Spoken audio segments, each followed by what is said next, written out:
ನಮಸ್ಕಾರ ವೀಕ್ಷಕರೇ, lab doctor ಚಾನಲ್ಗೆ ಸ್ವಾಗತ. If you new to the ಚಾನಲನ್ನು ಪ್ಲೀಸ್ ಲೈಕ್ ಮಾಡಿ, ಶೇರ್ ಮಾಡಿ ಮತ್ತು ಸಬ್ಸ್ಕ್ರೈಬ್ ಮಾಡಿ. ಬಿಕಾಸ್ ಈ ಚಾನಲ್ ಮುಖಾಂತರ ನಾವು ನಿಮಗೆ ಹೆಲ್ತ್ ರಿಲೇಟೆಡ್ ಇನ್ಫಾರ್ಮೇಷನ್, ಕರೆಕ್ಟಾದಂಥ ಮೆಡಿಕಲ್ ಇನ್ಫಾರ್ಮೇಷನನ್ನು ಕೊಡ್ತಾ ಇರ್ತೇವೆ. ಇವತ್ತಿನ ವಿಡಿಯೋದಲ್ಲಿ ನಾವು ಈ ಫಾಲಿಕ್ಯುಲರ್ ಸ್ಟಡಿ ಇದ್ರ ಬಗ್ಗೆ ಸ್ವಲ್ಪ ಮಾಹಿತಿಯನ್ನು ಪಡೆದುಕೊಳ್ಳೋಣ.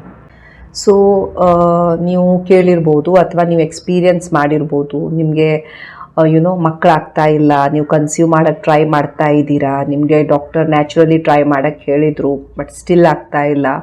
ಕೆಲವೊಂದು ಸಲ ಡಾಕ್ಟರ್ ನಿಮಗೆ ಮೆಡಿಸಿನನ್ನು ಹಾಕ್ತಾರೆ, ನಿಮಗೆ ಯಾವಾಗ ಅಂಡೋತ್ಪತ್ತಿ ಆಗ್ತಾ ಇದೆ ನಾವು ನೋಡಬೇಕು, ಅಥವಾ ಇದನ್ನು ಟ್ರೈ ಮಾಡಿದ್ರು ಆವಾಗಲೂ ಮಕ್ಕಳಾಗಿಲ್ಲ, ಈಗ ನೆಕ್ಸ್ಟ್ ನಾವು ನಿಮಗೆ IUI ಮಾಡಬೇಕು. ಸೊ ಅದಕ್ಕೆ ನಿಮಗೆ ನಾವು ನಿಮಗೆ ಎಗ್ ಯಾವಾಗ ರಿಲೀಸ್ ಆಗ್ತಾ ಇದೆ ಅದನ್ನು ನಾವು ನೋಡಬೇಕು ಹಾಗೆ ಹೇಳ್ಬೋದು. ಅಥವಾ IVF ಮಾಡಬೇಕಾದ್ರೆ ನಿಮಗೆ ಎಗ್ಗನ್ನು ನಾವು ಪಿಕಪ್ ಮಾಡಬೇಕು, ಎಗ್ಗನ್ನು ನಾವು ತೆಗೆದು ನಿಮ್ಮ ಶುಕ್ರಾಣುವಿನ ಜೊತೆ ಕೂಡಿಸ್ಬೇಕಾಗತ್ತೆ. ಸೊ ಅದಕ್ಕೆ ನಾವು ಈ ಫಾಲಿಕ್ಯುಲರ್ ಸ್ಟಡಿ ನಿಮ್ಮಲ್ಲಿ ಮಾಡಬೇಕಾಗತ್ತೆ ಅಂತೆಲ್ಲ ಕೇಳಿರ್ಬೋದು. ಸೊ ಏನಿದು ಈ ಫಾಲಿಕ್ಯುಲರ್ ಸ್ಟಡಿ ಆ್ಯಂಡ್ ಯಾಕೆ ಇದು ಇಂಪಾರ್ಟೆಂಟ್ ಇರುತ್ತೆ ಆ್ಯಂಡ್ ಯಾವಾಗ ಇದನ್ನು ನಾವು ಹೇಳ್ತೇವೆ, ಇದ್ರ ಬಗ್ಗೆ ನಾವು ಸ್ವಲ್ಪ ಮಾಹಿತಿಯನ್ನು ಪಡೆದುಕೊಳ್ಳೋಣ. ಸೊ ಫಾಲಿಕ್ಯುಲರ್ ಸ್ಟಡಿ ಅಂದರೆ ಏನು ನಾವು ತಿಳಿದುಕೊಳ್ಳೋದು. ನಾವು ಸ್ಟಡಿ ಮಾಡ್ತಾ ಇದ್ದೀವಿ ಅದ್ರ ಬಗ್ಗೆ, ಫಾಲಿಕಲ್ಸ್ ಬಗ್ಗೆ. ಏನಿದು ಫಾಲಿಕಲ್ಸ್ ಅಂದರೆ ನೀರು ತುಂಬಿದಂಥ ಒಂದು ಚೀಲ. ಎಲ್ಲಿರುತ್ತೆ ಈ ಫಾಲಿಕಲ್ಸ್? ನಿಮ್ಮ ಅಂಡಾಶಯದಲ್ಲಿ ಇರುತ್ತೆ. ಓಕೆ, ಅಂಡಾಶಯದ ಕೆಲಸ ಏನು? ಎಗ್ಗನ್ನು ಪ್ರೊಡ್ಯೂಸ್ ಮಾಡೋದು, ಅಂಡೋತ್ಪತ್ತಿಯನ್ನು ಮಾಡೋದು. ಅಂಡೋತ್ಪತ್ತಿ ಆಗಬೇಕಾದ್ರೆ ಈ ಓವಮ್, ಈ ಅಂಡಾಣು ಏನಿದೆ ಅದು ಒಂದು ಚೀಲದಲ್ಲಿರುತ್ತೆ ಆ್ಯಂಡ್ ಆ ಚೀಲದಿಂದ ಅದು ಹೊರಗೆ ಬರ್ತಾ ಇರುತ್ತೆ. ಸೊ ನಾವು ಈ ಸ್ಟಡಿಯಲ್ಲಿ ನೋಡ್ತೀವಿ ಎಷ್ಟು ಈ ಥರ ಚೀಲಗಳಿದೆ, ಯಾವ ಚೀಲ ದೊಡ್ಡದಾಗ್ತಾ ಇದೆ. ಈಗ ನಮಗೆ ಈ ಎಗ್ ರಿಲೀಸ್ ಆಯಿತಾ, ಅಂಡೋತ್ಪತ್ತಿ ಆಯಿತಾ, ಓಕೆ ಈಗ ಅಂಡೋತ್ಪತ್ತಿ ಆಯಿತು ಅಂದಾಗ ನಾವು ಈ ಟೈಮಲ್ಲಿ ಐದರ್ ನಾವು ಸಂಬಂಧ ಮಾಡೋಕ್ಕೆ ಹೇಳ್ಬೋದು ಪೇಷಂಟಿಗೆ, ಅಥವಾ ಈ ಟೈಮಲ್ಲಿ ನಾವು ಆ ಎಗ್ಗನ್ನು ಪಿಕ್ ಮಾಡ್ಕೊಳ್ಬೋದು, ಈ ಟೈಮಲ್ಲಿ ನಾವು IUI ಮಾಡ್ಬೋದು ಅಂತ ಎಲ್ಲ ನಾವು ಒಂದು ಡಿಸಿಷನ್ ಮಾಡ್ತೀವಿ. ಸೊ ಆದ್ದರಿಂದ ನಮಗೆ ಈ ಫಾಲಿಕ್ಯುಲರ್ ಸ್ಟಡಿ ಬೇಕಾಗತ್ತೆ. So let us understand what is a follicle and ಹೇಗೆ ಈ ಫಾಲಿಕಲ್ ಮೆಚೂರ್ ಆಗುತ್ತೆ ಅಂತ. ಸೊ ನೀವು ನೋಡ್ಬೋದು, ಇದು ಒಂದು ಅಂಡಾಶಯ ಆ್ಯಂಡ್ ಈ ಅಂಡಾಶಯದಲ್ಲಿ ಈ ಥರದ ಸ್ಟ್ರಕ್ಚರ್ ಅನ್ನ ನಾವು, ಈ ನೀರು ತುಂಬಿದ ಚೀಲಗಳನ್ನ ನಾವು ಫಾಲಿಕಲ್ಸ್ ಅಂತ ಹೇಳ್ತಾ ಇರ್ತೇವೆ. ಓಕೆ, ಸೊ ಈ ಫಾಲಿಕಲ್ಸ್ ಇಂದ ಈ ಒಂದು ಅಂಡಾಣು ಹೊರಗೆ ಬರ್ತಾ ಇರುತ್ತೆ. ಈ ಫಾಲಿಕಲ್ ಇಷ್ಟು ಚಿಕ್ಕದಿರುತ್ತೆ, ಆಮೇಲೆ ದೊಡ್ಡದಾಗ್ತಾ ಹೋಗುತ್ತೆ. ಸೊ ಇದನ್ನ ನಾವು ಫಾಲಿಕ್ಯುಲರ್ ಮೆಚುರೇಷನ್ ಅಂತ ಹೇಳ್ತಾ ಇರ್ತೇವೆ. First ಚಿಕ್ಕದಿರುತ್ತೆ primary follicle, primordial follicle, ಆಮೇಲೆ ಸ್ವಲ್ಪ ದೊಡ್ಡದಾಗತ್ತೆ ಸೆಕೆಂಡ್ರಿ ಫಾಲಿಕಲ್, ಆಮೇಲೆ ಮತ್ತೂ ಸ್ವಲ್ಪ ದೊಡ್ಡದಾಗತ್ತೆ ಮೆಚೂರ್ ಫಾಲಿಕಲ್ ಅಂತ ಹೇಳ್ತಾ ಇರ್ತೀವಿ. ಓಕೆ, ಈ ನಿಮ್ಗೆ ಮುಟ್ಟಾಗ್ತಾ ಇರತ್ತಲ್ವಾ, ನಿಮ್ಮ ಎವ್ರಿ ಸೈಕಲ್ ಅಲ್ಲಿ ಈ ತರ ಬಹಳಷ್ಟು ಫಾಲಿಕಲ್ಸ್ ಬೆಳ್ಕೊಳಕ್ಕೆ ಶುರು ಆಗ್ತವೆ. ಒಂದೇ ಒಂದು ಬಹಳ ದೊಡ್ಡದಾಗತ್ತೆ, ಡಾಮಿನೆಂಟ್ ಆಗತ್ತೆ ಅದು. ಓಕೆ, ಸ್ವಲ್ಪ ದೊಡ್ಡದು ಅಂದ್ರೆ ಅರೌಂಡ್ 18 to 25 ಮಿಲಿಮೀಟರ್ ಅಷ್ಟು ದೊಡ್ಡದಾಗತ್ತೆ, 1.8 to 2.5 ಸೆಂಟಿಮೀಟರ್ ಅಷ್ಟು. ಅಂಡ್ ಆ ದೊಡ್ಡದಾಗಿದ್ದಂತಹ ಒಂದು ಫಾಲಿಕಲ್ ಇಂದ ಈ ಅಂಡಾಣು ಹೊರಗೆ ಬರ್ತಾ ಇರತ್ತೆ. ಈ ಪ್ರೊಸೆಸ್ ಅನ್ನ ನಾವು ಈ ಓವ್ಯುಲೇಷನ್ ಅಂತ ಹೇಳ್ತಾ ಇರ್ತೇವೆ. ಓಕೆ, ಅಂಡ್ ಇದಕ್ಕೆ ಈ ಹಾರ್ಮೋನ್ಸು ಎಲ್ಲ ಬಹಳ ಇಂಪಾರ್ಟೆಂಟ್ ಇರ್ತವೆ. ಸೊ ಇಲ್ಲಿ ನೀವು ನೋಡ್ಬೋದು, ಇದು ಈ ಮಹಿಳೆಯ ಗರ್ಭಕೋಶ, ಇದು ಯೋನಿ, ಗರ್ಭಕಂಠ, ಇದು 2 ಫೆಲೋಪಿಯನ್ ಟ್ಯೂಬು ಅಂಡ್ ಇದು ಓವರಿ. ಸೊ ಈ ಓವರೀಸ್ ಅಲ್ಲಿ ಈ ರೀತಿ ಫಾಲಿಕಲ್ಸ್, ನೀರು ತುಂಬಿದ ಚೀಲಗಳು, ಎಲ್ಲಿಂದ ಈ ಒಂದು ಚೀಲದಿಂದ ಅಂಡಾಣು ಹೊರಗೆ ಬರ್ತಾ ಇರುತ್ತೆ. ಇದೇ ನಾನು ಎಕ್ಸ್ಪ್ಲೇನ್ ಮಾಡಿದ್ದು ಹೇಗೆ ಇವು ದೊಡ್ಡದಾಗ್ತಾ ಇರುತ್ತವೆ ಅಂಡ್ ಒಂದು ದೊಡ್ಡದಾದಂತೂ ಫಾಲಿಕಲ್ ಇಂದ ಅಂಡಾಣು ಹೊರಗೆ ಬರ್ತಾ ಇದೆ. ಸೊ ಇದು ನೋಡಿ, ಇದು ಮೆಚುರೇಷನ್ ಆಗುವಂತ ಸ್ಟೇಜಸ್. ಇದು ಪ್ರೈಮೋಡಿಯಲ್ ಫಾಲಿಕಲ್ಲು, ಆಮೇಲೆ ಪ್ರೈಮರಿ ಫಾಲಿಕಲ್ಲು, ಸ್ವಲ್ಪ ದೊಡ್ಡದಾಯ್ತು ಸೆಕೆಂಡ್ರಿ ಫಾಲಿಕಲ್ಲು, ಆಮೇಲೆ ಇದು ಆಂಟ್ರಲ್ ಫಾಲಿಕಲ್ಲು, ಇದು ಪ್ರೀ ಓವ್ಯುಲೇಟರಿ ಫಾಲಿಕಲ್ಲು, ಆಮೇಲೆ ಇಲ್ಲಿ ಓವ್ಯುಲೇಷನ್, ಅಂಡೋತ್ಪತ್ತಿ ಆಗ್ತಾ ಇದೆ ಈ ಫಾಲಿಕಲ್ ಇಂದ. ಓಕೆ, ಈ ಪ್ರೊಸೆಸ್ ಅನ್ನ, ಎಗ್ ಬರೋದನ್ನ ನಾವು ಓವ್ಯುಲೇಷನ್ ಅಂತ ಹೇಳ್ತಾ ಇರ್ತೇವೆ. ಇವೆಲ್ಲ ಯಾಕೆ ಇಂಪಾರ್ಟೆಂಟ್ ಇರುತ್ತೆ? ಯಾಕಂದ್ರೆ ಈಗ ನೆಕ್ಸ್ಟ್ ಪ್ರೆಗ್ನೆನ್ಸಿ ಆಗ್ಬೇಕು ಅಂದ್ರೆ ಈ ಎಗ್ ಹೊರಗೆ ಬರಬೇಕು. ಸೊ ಈ ಎಗ್ ಹೊರಗೆ ಬರ್ತಾ ಇದೆಯಾ ಅಂತ ನೋಡೋದಕ್ಕೆ ಯಾವ್ದ್ರಿಂದ ಬರ್ತಾ ಇದೆ, ಅಷ್ಟು ದೊಡ್ಡದಾಗಿದ್ಯಾ ಬರೋದಕ್ಕೆ, ಯಾವಾಗ ಬರುತ್ತೆ, ಇವೆಲ್ಲ ನಾವು ಫಾಲಿಕ್ಯುಲರ್ ಸ್ಟಡಿಯಲ್ಲಿ ನೋಡ್ತಾ ಇರ್ತೀವಿ. ನೀವು ನೋಡ್ಬೋದು ಸ್ಕ್ಯಾನ್ ಅಲ್ಲಿ ಹೇಗ್ ಕಾಣಿಸ್ತಾ ಇರತ್ತೆ, ಒಂದು ದೊಡ್ಡ ಫಾಲಿಕಲ್ಲು ಎಷ್ಟು ಸೈಜ್ ಎಷ್ಟು ಆಗಿದೆ ಅಂತ ನಾವು ಮೆಷರ್ ಮಾಡ್ತಾ ಇರ್ತೀವಿ. ಓಕೆ, ನಾ ಹೇಳ್ದೆ ಮಿನಿಮಮ್ ಒಂದು 18 mm ಆದಾಗ ಅದು ಫಾಲಿಕಲ್ ರಪ್ಚರ್ ಆಗಕ್ಕೆ ಅಥವಾ ಡಾಮಿನೆಂಟ್ ಇದೆ, ಸೈಜ್ ಚೆನ್ನಾಗಿದೆ ಅಂತ ನಾವ್ ಹೇಳ್ತಾ ಇರ್ತೀವಿ. ಇದು ಸ್ಟೇಜಸ್ ಹೇಗೆ ಫಾಲಿಕಲ್ ಬೆಳ್ಕೊಳ್ತಾ ಇರುತ್ತೆ. ಒಂದ್ಸಲ ಓವ್ಯುಲೇಷನ್ ಅಂಡೋತ್ಪತ್ತಿ ಆದಾಗ ಇದು ಏನಾಗ್ಬಿಡತ್ತೆ, ಈ ರೀತಿ ಶ್ರಿಂಕ್ ಆಗ್ಬಿಡತ್ತೆ. ಓಕೆ, ಈ ಫಾಲಿಕಲ್, ಈ ನೀರ್ಚೀಲ ಈ ರೀತಿ ಶ್ರಿಂಕ್ ಆಗ್ಬಿಡತ್ತೆ. ಇದನ್ನ ನಾವು ಕಾರ್ಪಸ್ ಲ್ಯೂಟಿಯಂ ಅಂತ ಹೇಳ್ತಾ ಇರ್ತೇವೆ. ನಾವು ಅಲ್ಟ್ರಾಸೌಂಡ್ ಮಾಡ್ಕೊಂಡು ನೋಡಿದಾಗ ಇಲ್ಲಿ ನಿಮ್ಗೆ ಕಾಣಿಸ್ಬೋದು ಒಂದು ಓವರಿಯಲ್ಲಿ ಬಹಳಷ್ಟು ಫಾಲಿಕಲ್ಸ್ ಡೆವಲಪ್ ಆಗ್ತಾ ಇದೆ. ಇದ್ರ ಸೈಜು ಎಷ್ಟು ಫಾಲಿಕಲ್ ಡೆವಲಪ್ ಆಗ್ತಾ ಇದೆ ಇವನ್ನೆಲ್ಲ ನಾವು ನೋಡ್ತಾ ಇರ್ತೀವಿ. ಅಂಡ್ ಇದು ನೋಡಿ, ಒಂದು ಫಾಲಿಕಲ್ ತುಂಬಾ ದೊಡ್ಡದಾಗಿದೆ, ಇದು ಡಾಮಿನೆಂಟ್ ಫಾಲಿಕಲ್. ಈ ಫಾಲಿಕಲ್ ಇಂದ, ಈ ನೀರು ತುಂಬಿದ ಚೀಲದಿಂದ ಒಂದು ಅಂಡಾಣು ಹೊರಗೆ ಬರುತ್ತೆ. ಓವ್ಯುಲೇಷನ್ ಆದ್ಮೇಲೆ ಈ ಫಾಲಿಕಲ್ ಏನಾಗತ್ತೆ, ಈ ನೀರು ತುಂಬಿದ ಚೀಲ ಚಿಕ್ಕದಾಗ್ಬಿಡತ್ತೆ. ಇದನ್ನ ನಾವು ಕಾರ್ಪಸ್ ಲೂಟಿಯಂ ಅಂತ ಹೇಳ್ತಾ ಇರ್ತೀವಿ. ಸೊ ಯಾಕೆ ಬೇಕು ನಮಗೆ ಫಾಲಿಕ್ಯುಲರ್ ಸ್ಟಡಿ? ಇಷ್ಟೆಲ್ಲ ಅಂಡಾಣು ಇಷ್ಟು ದೊಡ್ಡದಾಯಿತು, ಇದು ರಿಲೀಸ್ ಆಗ್ತಾ ಇದೆ, ಗರ್ಭಕೋಶ ಹೇಗಿದೆ, ಇವನ್ನೆಲ್ಲ ನಾವು ನೋಡ್ತಾ ಇರ್ತೀವಲ್ವಾ ಫಾಲಿಕ್ಯುಲರ್ ಸ್ಟಡಿಯಲ್ಲಿ. ಸೊ ಯಾಕೆ ಬೇಕು? ಬೇಸಿಕಲಿ ನಮ್ಗೇನು ಬೇಕು, ಯಾವಾಗ ಅಂಡೋತ್ಪತ್ತಿ ಆಗ್ತಾ ಇದೆ. ಅಂಡೋತ್ಪತ್ತಿ ಆಗೋದು ಯಾಕೆ ಇಂಪಾರ್ಟೆಂಟು? ಬಿಕಾಸ್ ನೀವು ನ್ಯಾಚುರಲಿ ಆದ್ರೂ ಟ್ರೈ ಮಾಡಿ ಅಥವಾ ಆರ್ಟಿಫಿಷಿಯಲಿ IUI ಇರ್ಬೋದು, IVF ಇರ್ಬೋದು, ಯಾವ ಟೈಮಲ್ಲಿ ಅಂಡೋತ್ಪತ್ತಿ ಆಗಿರುತ್ತೆ ಆ ಟೈಮಲ್ಲಿ ನೀವು ಸೇರಿದರೆ ಈ ಪ್ರೆಗ್ನೆನ್ಸಿಯ ಸಾಧ್ಯತೆ ಹೆಚ್ಚಿರುತ್ತೆ. ಸೊ ನಮಗೆ ಎಕ್ಸಾಕ್ಟ್ಲಿ ಆ ಟೈಮನ್ನು ಪತ್ತೆ ಹಚ್ಚೋದು ಬಹಳ ಇಂಪಾರ್ಟೆಂಟ್ ಇರುತ್ತೆ. And follicular study is the best way to find out ನಿಮಗೆ ಯಾವಾಗ ಅಂಡೋತ್ಪತ್ತಿ ಆಗ್ತಾ ಇದೆ, ಕರೆಕ್ಟಾಗಿ ಯಾವಾಗ ಅಂಡೋತ್ಪತ್ತಿ ಆಗ್ತಾ ಇದೆ ಅಂತ ಪತ್ತೆ ಹಚ್ಚೋಕ್ಕೆ.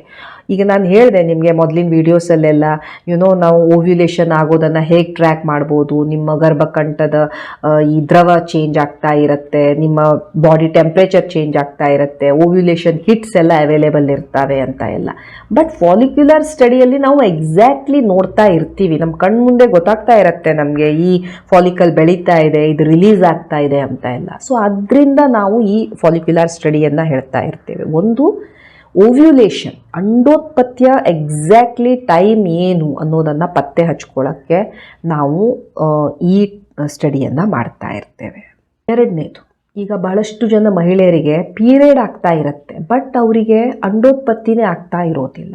ಆ್ಯಂಡ್ ಓವ್ಯುಲೇಟ್ರಿ ಸೈಕಲ್ಸ್ ಈ PCOS ಅಲ್ಲೆಲ್ಲ ತುಂಬ ಕಾಮನ್. ಸೊ ಪೀರಿಯಡ್ ಆಗ್ತಾ ಇದೆ, ಬಟ್ ಎಗ್ ರಿಲೀಸ್ ಆಗ್ತಾ ಇದೆಯಾ, ನಿಜವಾಗ್ಲೂ ಎಗ್ ಬರ್ತಾ ಇದೆಯಾ, ಅಥವಾ ಈ ಸೈಕಲಲ್ಲಿ ಎಗ್ ರಿಲೀಸ್ ಆಗ್ತಾನೇ ಇಲ್ವಾ, ಈ ಥರದೆಲ್ಲ ಸೈಕಲಲ್ಲಿ ಏನು ಇರ್ರೆಗ್ಯುಲಾರಿಟಿ ಇದೆ, ನಿಮ್ಮ ಋತುಚಕ್ರದಲ್ಲಿ ಏನು ಇರ್ರೆಗ್ಯುಲಾರಿಟಿ ಇದೆ, ಅಂಡೋತ್ಪತ್ತಿ ಆಗ್ತಾ ಇದೆಯೋ ಇಲ್ವೋ, ಇದನ್ನು ಪತ್ತೆ ಹಚ್ಚೋಕ್ಕೂ ನಾವು ಈ ಟೆಸ್ಟನ್ನು ಮಾಡ್ತಾ ಇರ್ತೇವೆ. ಮೂರನೇದು, ಈಗ ನಿಮ್ಗೆ ಗೊತ್ತು IUI IVF ಎಷ್ಟು ಕಾಮನ್ ಪ್ರೊಸೀಜರ್ ಆಗೋಗಿದೆ. ಈಗ ನಮ್ಗೆ IUI ಮಾಡಬೇಕಾದ್ರೆ ನಾವು ಆ ಕರೆಕ್ಟ್ ಟೈಮಲ್ಲಿನೇ ನಾವು ಶುಕ್ರಾಣುವನ್ನು ಮಹಿಳೆಯ ಗರ್ಭಕೋಶದ ಒಳಗಡೆ ನಾವು ಹಾಕಬೇಕಾಗತ್ತೆ ಅಲ್ವಾ.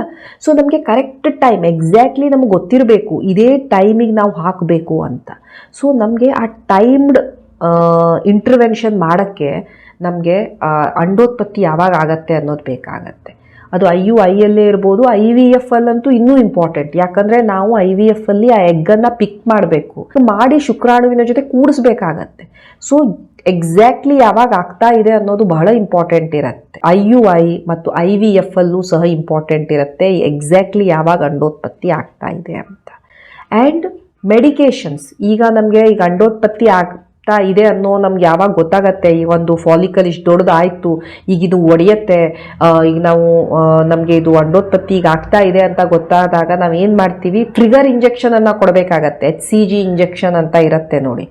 ಸೊ ಅದನ್ನು ಕೊಡಬೇಕಾದ್ರೂ ಸಹ ನಮಗೆ ಆ ಟೈಮಿಂಗ್ ಬೇಕು. ಸೊ ನಮಗೆ ಔಷಧಿಗಳನ್ನು ಯಾವಾಗ ಸ್ಟಾರ್ಟ್ ಮಾಡಬೇಕಾಗತ್ತೆ, ಅದನ್ನು ಹೆಲ್ಪ್ ಮಾಡೋಕ್ಕೂ ಸಹ ನಮಗೆ ಫಾಲಿಕ್ಯುಲರ್ ಸ್ಟಡಿ ಬೇಕಾಗತ್ತೆ.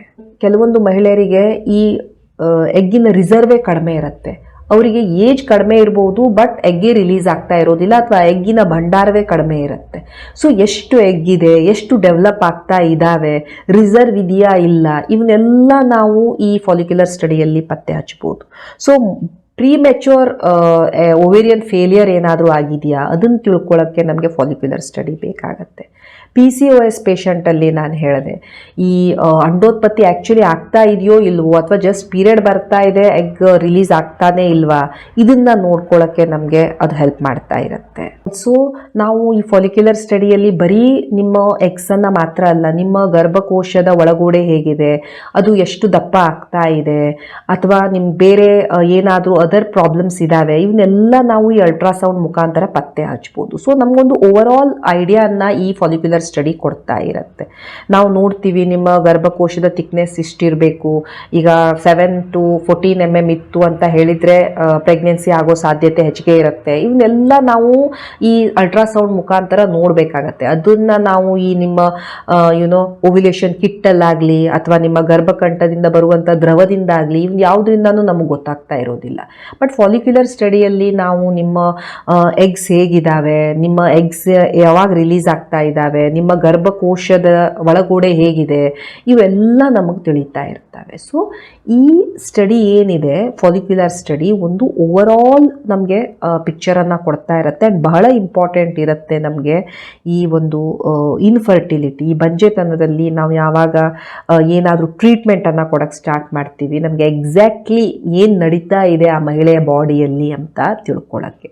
ಹೌದು, ಬಹಳಷ್ಟು ಫ್ಯಾಕ್ಟರ್ಸ್ಗಳ ಮೇಲೆ ಫಾಲಿಕ್ಯುಲರ್ ಸ್ಟಡಿ ವೇರಿ ಆಗ್ತಾ ಇರುತ್ತೆ. ಫಾರ್ ಎಕ್ಸಾಂಪಲ್ ನಿಮಗೆ ನಿಮ್ಮ ಲೈಫ್ ಸ್ಟೈಲ್ ಹೇಗಿದೆ, ನೀವು ತುಂಬ ದಪ್ಪಗಿದ್ದೀರಾ ಅಥವಾ ನಿಮ್ಮದು ನೀವು ಬರೀ ಜಂಕ್ ಫುಡ್ ತಿಂತಾ ಇದ್ದೀರಾ, ನಿಮ್ಮ ಜೀವನ ಶೈಲಿಯಲ್ಲಿ ಎಕ್ಸಸೈಸ್ ಇಲ್ಲ, ಹೀಗೆಲ್ಲ ಇದ್ದಾಗ ಈ ಎಗ್ಗಿನ ರಿಲೀಸ್ ಆಗೋದಾಗಲಿ, ಎಗ್ಗಿನ ಕ್ವಾಲಿಟಿ ಆಗಲಿ, ನಿಮ್ಮ ಗರ್ಭಕೋಶ ಆಗಲಿ, ಹಾರ್ಮೋನ್ಸ್ ಆಗಲಿ ಅವೆಲ್ಲ ಚೇಂಜ್ ಆಗ್ತವೆ. ಆ್ಯಂಡ್ ಫಾಲಿಕ್ಯುಲರ್ ಸ್ಟಡಿ ಸಹ ಅಷ್ಟು ಒಳ್ಳೆ ರಿಸಲ್ಟ್ಸನ್ನು ಕೊಡ್ತಾ ಇರೋದಿಲ್ಲ. ನಿಮ್ಮ ಹೇಗೆ ನಿಮ್ಗೆ ವಯಸ್ಸಾಗ್ತಾ ಹೋಗುತ್ತೆ, ನಿಮ್ಮ ಅಂಡಾಶಯದಲ್ಲಿ ಇರುವಂಥ ಎಗ್ಸಿನ ಭಂಡಾರ ಕಡಿಮೆ ಆಗ್ತಾ ಬರುತ್ತೆ, ನಿಮ್ಮ ಫಲವತ್ತತೆ ಕಡಿಮೆ ಆಗ್ತಾ ಬರುತ್ತೆ.